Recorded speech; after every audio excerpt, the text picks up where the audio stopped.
Hello everyone, welcome to our channel Trading Chart Patterns. Now I'm analyzing this stock Hindustan Unilever. जैसा कि आप जानते हैं और भी 40-50 वीडियो अपलोड होगी, उसे देख लेना।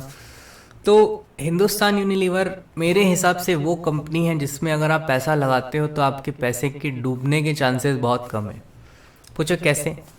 क्योंकि हमारा पॉपुलेशन बढ़ रहा है। आने वाले टाइम में हम लोग साबुन, तेल, घी, मंजन, बाकी और भी personal health care, home care, ये सब के सामान खरीदते ही रहेंगे। तो हिंदुस्तान यूनिलीवर में पैसा लगा के बस भूलने जैसी बात है। अब मैं इस कंपनी पे आंख बंद करके किसी भी रेट पे पैसा लगा सकता हूँ। चाहे आप मुझे यहाँ लगाने बोलो, मैं यहाँ लगा दूंगा, यहाँ लगाने बोलोगे यहाँ लगा दूंगा, लाइफ टाइम हाई जो अभी तक नहीं हुआ वहाँ लगाने के लिए बोलोगे तो भी मैं लगा दूंगा। बट ये वहाँ जाए तब। ऐसा नहीं कि अगर आप 2500 का चल रहा है आप मुझे 2900 में बेच दो, तो मैं बेवकूफ़ नहीं हूँ। तो अगर देखेंगे तो इस स्टॉक के ग्राफ को देखिए, बार बार ये कोविड के टाइम भी अपसाइड का स्विंग लगा के नीचे गिरा, क्योंकि इसका बिजनेस चल रहा था, बाकी सबके बिजनेसेस नहीं चल रहे थे। फिर ये ऊपर गया लगभग यहाँ पे, और फिर इन्फ्लेशन वगैरह का डेटा आने लगा, आरबीआई का रेट कट का जब अनाउंसमेंट हुआ लोअर लेवल से, तो ये स्टॉक वापस ऊपर की साइड में आने लगा, क्योंकि इन्फ्लेशन कंट्रोल कर रहा था आरबीआई। तो इसके लिए फ़ायदा हो गया। अभी कुछ दिनों से ऐसा सुनने आ रहा है कि इन्फ्लेशन थोड़ा सा बढ़ गया है, XYZ। तो याद रखिए, जब भी इन्फ्लेशन बढ़ेगा, किसी भी रीज़न की वजह से जब इन्फ्लेशन बढ़ेगा, तो एफएमसीजी स्टॉक्स परफॉर्म नहीं करेंगे। बट जब भी गवर्नमेंट इन्फ्लेशन को कंट्रोल करने के लिए कोई मेजर्स उठाएगा, तो सबसे पहले एफएमसीजी स्टॉक ऊपर भागना चालू करेंगे, compare to banking, IT, auto and other sectors. ठीक है। तो अब मैं आपको एक ख़ास चीज़ बताता हूँ हिंदुस्तान यूनिलीवर के बारे में। रिज़ल्ट आए हैं अभी हाल फिलहाल में, और 15-20% हर जगह मार्जिन ईयरली बेसिस पे इंक्रीज़ हुआ है। और इस स्टॉक का खासियत भी है, हर 4-5 साल में ही आपके पैसे को डबल भी कर देता है। तो गौर से देखोगे तो 2017 में स्टॉक का प्राइस 1000 था, और 2022 में ऑलमोस्ट 2500। 2017 से 5 साल पहले 2012 देखोगे तो स्टॉक का प्राइस 300 था, और फिर 2017 में 800। 2012 से 5 साल पहले अगर देखोगे, मींस 2006-07, तो यहाँ पे स्टॉक का प्राइस 180 था, और 2012 में 400 के आसपास। अब 2007 से पहले अगर आप देखोगे, 5 साल पहले, तो ये स्टॉक कौड़ियों के भाव में नहीं मिल रहा था, सेम रेट पे ही मिल रहा था, अराउंड 170-180। तो यहाँ पे इसने परफॉर्म नहीं किया, क्योंकि यहाँ फिर भी हम लोग मुल्तानी मिट्टी का यूज़ करते थे। बट आज के ज़माने में हम लोग देख रहे हैं कि फेस वॉश, देश वॉश, ये वॉश, वो वॉश, वी वॉश, तो उनका यूज़ है। आपका प्लान क्या होना चाहिए, इसके ऊपर आते हैं।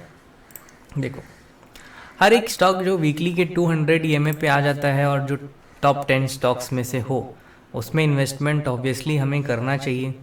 बट अभी हिंदुस्तान यूनिलीवर कहाँ चल रहा है, आप देखो इसे तो आपको पता चलेगा। 100 ईएमए मीन्स व्हाट?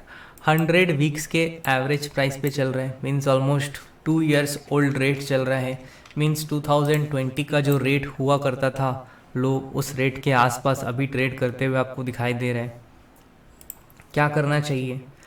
अगर ये स्टॉक यहीं से रिवर्स होता है तो हमें अफसोस हो सकता है, लेकिन अगर यहाँ से यहाँ आ जाए, इधर इधर इधर, तो भी हमें अफसोस होगा अगर हम लोग यहाँ पे बाई कर लेंगे तो। चलिए, क्या है प्लान ऑफ एक्शन?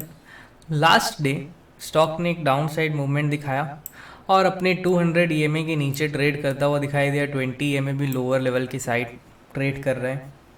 आप क्या कर सकते हैं, अगर सेफ साइड ट्रेड करना है तो आप वेट कर लो इसके ऊपर जाने का, क्योंकि स्टॉक इस लेवल में फंसा हुआ था। क्या आप गौर से देख पा रहे हो? इस कैंडल में, इस ग्रीन कैंडल में स्टॉक फंसा हुआ था बहुत दिन से। अब इसने इसका ब्रेकडाउन दिया है। ब्रेकडाउन दे के एक लोअर लेवल पे आ गया। वीकली बेसिस पे देखोगे तो आपको समझ में आएगा यहाँ पे कि स्टॉक एक स्विंग लो लगाता जा रहा है, लेकिन इसके नीचे अभी इसने कोई स्विंग लो नहीं लगाया। ये लोअर हाई बनाया इसने, अगेन एक लोअर हाई बनाया, लेकिन इसके नीचे अभी तक कोई बड़ा लो बनाया नहीं है। तो अगर इसके नीचे लो बनाता है तो यहाँ कहीं पे आएगा तो फिर बाई मिलेगा, यहाँ आएगा तो भी बाई मिलेगा। ये हम लोग एक्सपेक्टेशन रख रहे हैं कि यहाँ अगर मिल जाए तो और अच्छा और अच्छा और अच्छा।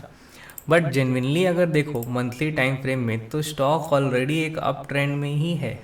ये बस यहाँ से यहाँ तक अभी साइडवेज मार्केट में चला गया है। तो हमारा प्लान ऑफ एक्शन ये होना चाहिए कि ये जो अपर रेंज है इस रेंज से डाउन लोअर रेंज तक यहाँ से यहाँ हमने फिबोनाची लेवल प्लॉट कर दिया। तो अगर हमें बाई मिलना चाहिए हिंदुस्तान यूनिलीवर में या हमें बाई करने का मूड है तो हम किस किस रेट्स पे बाई कर सकते हैं, तो उसके लिए आपको गौर करना होगा। देखो 2382 पे भी मिले तो बाई करो, 2269 पे भी मिले तो बाई करो, 2130 पे भी मिले तो बाई करो, और अगर 2494 क्रॉस हो जाए तो भी बाई ही है।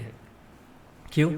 नीचे आया, ऊपर गया, अगेन धीरे धीरे नीचे आ रहा है, फिर यहाँ से एक ग्रीन कैंडल बना के ऊपर जाने की कोशिश किया, बट लास्ट मंथ में इसमें एक सेल ऑफ आ गया। रिजल्ट वगैरह का पैनिक है, कुछ मतलब बाहरी देशों में भी इन्फ्लेशन बढ़ रहा है, वहाँ पे लोग खरीद नहीं रहे हैं सामान, उसकी वजह से थोड़ा सा पैनिक है।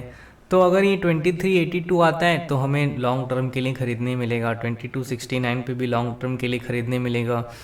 और एक ख़ास चीज़ ये भी है कि इंट्राडे में अगर 2382 आता है तो एटलीस्ट 15-20 पॉइंट इसमें एक अपसाइड का उछाल भी आ सकता है। यहाँ पे आप RSI डाइवर्जेंस देख के एक ट्रेड मार भी सकते हो, या फिर अगर यहाँ आता है 2269 तो यहाँ पे भी RSI डाइवर्जेंस देख के आप एक बाई का ट्रेड बना सकते हो कुछ 2-3 दिन के लिए, 1-2 दिन के लिए, ऐसा मुझे लगता है। अगर हम लोग इसके चार्ट को RSI के साथ में कंपेयर करके देखें, ज़रा इसे मैं हटाना चाहूँगा आप लोगों के लिए, तो देखो ऑलमोस्ट RSI नीचे आ चुका था, स्टॉक अभी इसी लेवल के आसपास ही ट्रेड कर रहा था कल के दिन पे, क्योंकि रिज़ल्ट आए हैं। रिज़ल्ट थोड़े से नॉर्मल रिज़ल्ट बोल सकते हैं, एक्सपेक्टेशन के हिसाब से नॉर्मल है, but year on year basis पे देखो तो रिज़ल्ट बहुत अच्छे हैं। एक्सपेक्टेशन के हिसाब से नहीं है, तो एक्सपेक्टेशन तो कुछ भी हो सकता है। मैं बोलूँगा कि हिंदुस्तान यूनिलीवर कल डबल सेल कर दे एक साल में, तो ऐसा नहीं हो सकता ना। तो ये एक्सपेक्टेशन अलग चीज़ है, बट यहाँ पे स्टॉक में एक बाई है, बाई देगा स्टॉक तो हमें बाई करना है, नहीं देगा तो नहीं करना है, ये भी एक रूल है। अब जो नॉर्मल ट्रेडर है जिसको पता है कि हिंदुस्तान यूनिलीवर कैसा चलता है नहीं चलता है, उसके पास में ज़्यादा मेहनत नहीं है। उसने अगर हिंदुस्तान यूनिलीवर का ग्राफ बनाया हो तो उसने ऐसा ही कुछ बनाया होगा, जाहिर सी बात है। तो ज़्यादा से ज़्यादा हिंदुस्तान यूनिलीवर इस लेवल तक गिर के आ सकता है। अभी ये इधर तक ही क्यों गिरा, उसके पीछे का रीज़न मैंने आपको बता दिया कि जो बड़ा ट्रेडर है उसको पता है कि हिंदुस्तान यूनिलीवर में कहाँ सपोर्ट या कहाँ रेजिस्टेंस है, तो उसने यहाँ लो लेवल पकड़ा और ये एक हाई लेवल पकड़ा और उसने यहाँ पे बाई कर लिया। तो ऑलरेडी उसने बाई कर लिया है। आपको अगर बाई करना है तो एक ये लेवल छोटा सा लेवल है, यहाँ पे भी आप बाई कर सकते हो, और नीचे मिलता है तो भी बाई कर सकते हैं। वीकली के 200 EMA पे आएगा तो और बाई बनेगा, ये बाई ही है ऑलवेज। आप हिंदुस्तान यूनिलीवर को जल्दी से सेल मत किया करो। यहाँ पे अगर कोई भी अच्छा वीकली हैमर वगैरह या बुलिश इंगल्फिंग कैंडल बनता है तो हमें हमेशा बाई करने का ही सोचना चाहिए। अभी क्योंकि नहीं बना है तो अभी हम लोग बाई करने का नहीं सोच रहे हैं। नीचे आके अगर हमें बाई मिलता है तो हम बाई करेंगे, या तो इस स्विंग हाई के ऊपर जाने का वेट करेंगे तब बाई करेंगे, या नीचे में हमें डेली या वीकली में कोई हैमर कैंडल स्टिक पैटर्न या बुलिश इंगल्फिंग देखने को मिलता है तो हम लोग बाई करना प्रेफर करेंगे। बट अभी इसमें उतना कोई ख़ास बड़ा ट्रेड नहीं है, ये पूरा एकदम सपोर्ट एरिया है, ये सारा सपोर्ट एरिया है, तो स्टॉक वहीं सपोर्ट एरिया के आसपास ही घूम रहा है। देखते हैं क्या होता है, जैसा होगा मैं आपको अगले वीक अपडेट कर दूंगा, आप देख लेना। Thank you for watching.